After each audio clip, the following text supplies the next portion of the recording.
అసెంబ్లీలో కమిషన్ల లొల్లి, డిప్యూటీ సీఎం బట్టి కేటీఆర్ మధ్య మాటల యుద్ధం.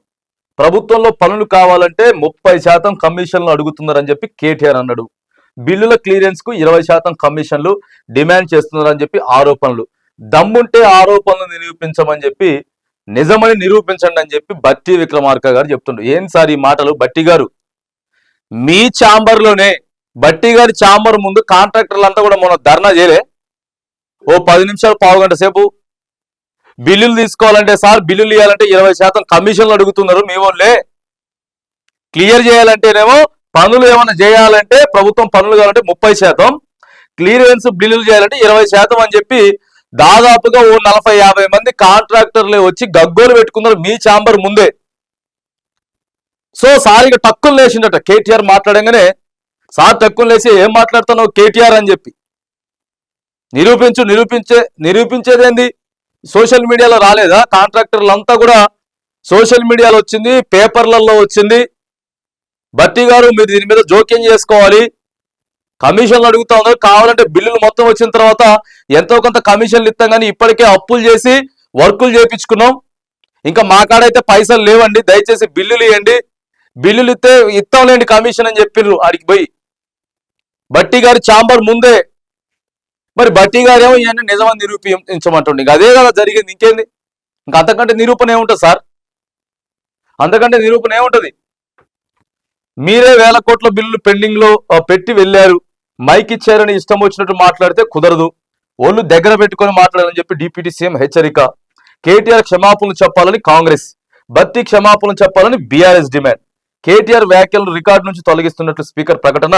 సభ నుంచి బీఆర్ఎస్ వాకౌట్, ఎంట్రీ పాయింట్ వద్ద నిరసన. ఇక అధికారంలో ఉన్న వాళ్ళు మైకులు కట్ చేస్తారు, వాయిస్లు తగ్గిస్తారు, అవసరమైతే రికార్డులు రిమూవ్ చేస్తారు, ఇక అన్ని చేస్తారు. వాళ్ళు ఏదనుకుంటే అదే. స్పీకర్ వాళ్ళ చేతిలోనే ఉన్నాడు కాబట్టి.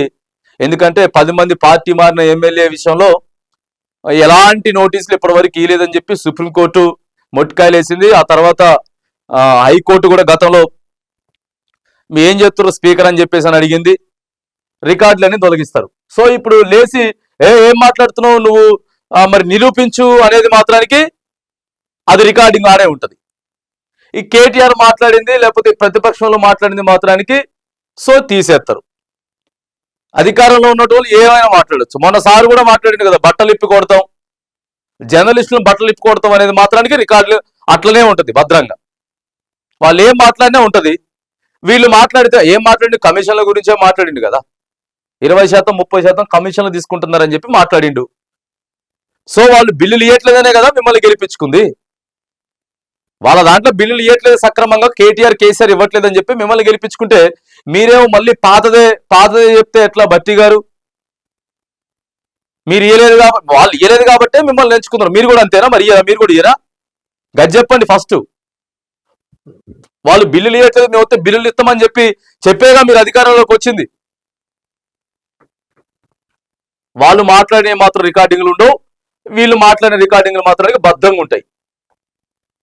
ప్రభుత్వం కమిషన్లు తీసుకున్నదంటూ BRS working president MLA KTR చేసిన వ్యాఖ్యలపై అసెంబ్లీలో దుమారం రేగింది. ఈ క్రమంలో కాంగ్రెస్ బీఆర్ఎస్ సభ్యుల మధ్య తీవ్ర వాగ్వాదం జరిగింది. బుధవారం అసెంబ్లీలో బీఆర్ఎస్ ఎమ్మెల్యే పల్లా రాజేశ్వర్ రెడ్డి మాట్లాడుతూ ఉన్న టైంలో మంత్రులు జోక్యం చేసుకోవడంపై కేటీఆర్ మండిపడ్డారు. ఈ క్రమంలో ఆయన మాట్లాడుతూ ప్రభుత్వంలో పనులు కావాలంటే 30% కమిషన్లు తీసుకుంటున్నారు, ఈ విషయం కాంగ్రెస్ ఎమ్మెల్యేలే చెబుతున్నారు. పెండింగ్ బిల్లుల క్లియరెన్స్ కోసం 20% కమిషన్లు తీసుకుంటున్నారని సెక్రటరియట్ లో కాంట్రాక్టర్లు ధర్నా చేశారు అని అన్నారు. ఈ వ్యాఖ్యలపై కాంగ్రెస్ సభ్యులు తీవ్ర అభ్యంతరం వ్యక్తం చేశారు. కేటీఆర్ క్షమాపణ చెప్పాలని చెప్పి డిమాండ్. ఇదే ఏముందని చెప్పాలి క్షమాపణ? ఏ తప్పని చెప్పి క్షమాపణ చెప్పాలి? ఖచ్చితంగా మీ బాధ్యతను గుర్తు చేస్తారు కదా, ప్రతిపక్షంలో ఉన్నోళ్ళు గుర్తు చేస్తారు. అవును, ధర్నా చేసిన మాట వాస్తవమే, 20-30% కమిషన్లు తీసుకుంటున్నారని చెప్పి కాంట్రాక్టర్లు వాళ్ళ నోటితోనే చెప్పారు అనేది వాళ్ళు గుర్తు చేస్తా ఉన్నారు. ఇక కేటీఆర్ వ్యాఖ్యలపై డిప్యూటీ ఫైర్. మీ పాలనలో 40,000 కోట్ల బిల్లు పెండింగ్ పెట్టారు. ఇప్పుడు ఆ కాంట్రాక్టర్లంతా సెక్రటరీ చుట్టూ తిరుగుతున్నారు. వాళ్ళు బిల్లుల కోసమే ధర్నా చేశారు తప్ప మరొకటి కాదు. మీ పాలనలో లక్షల కోట్ల అప్పు చేశారు, 1000 కోట్ల బిల్లులు పెండింగ్ లో పెట్టారు. మీరు చేసిన పాపం వల్ల బిల్లులు సార్ ఇప్పటివరకు మీరు కూడా చాలా అప్పు చేశారండి. సంవత్సరంన్నరలో మీరు చాలా అప్పు చేశారు, కానీ పని ఏం కనపడతలేదు మీరు చేసింది. ఇక వాళ్ళన్న కొద్దిగా అప్పు చేశారంటే కొన్ని ప్రతిష్టాత్మకమైనటువంటి కొన్ని తెలంగాణ కోసం సో కొన్ని చేసిర్రు వాళ్ళు. చాలా ప్రతిష్టాత్మకమైనటువంటి కట్టడాలు కొన్ని కట్టిరు. మరి మీరేం చేశారు సార్? మీరు కూడా బాగానే అప్పు చేశారు కదా ఇప్పటికే. సో ఇదంతా కూడా తెలంగాణ సమాజం గమనిస్తా ఉన్నది. మరి భట్టి గారు మాత్రానికి నిన్న కేటీఆర్ మీద సీరియస్ ఆ వ్యాఖ్యలను అయితే తొలగించారట. కాంట్రాక్టర్లకి బిల్లులు మీరు క్లియర్ చేయండి. ఇప్పుడు కాంట్రాక్టర్ల మీద సమస్య. మీ రాజకీయాలు పక్కగా పెట్టి వర్కులు చేసిన వాళ్ళకి కనీసం 50% అయినా సరే బిల్లులు ఇవ్వండి. మీ రాజకీయాలు పక్కన పెట్టి తెలంగాణ ఏదైతే ఉందో ఆ అభివృద్ధికి భాగం కోసం మీరంతా అడుగులేయాలి.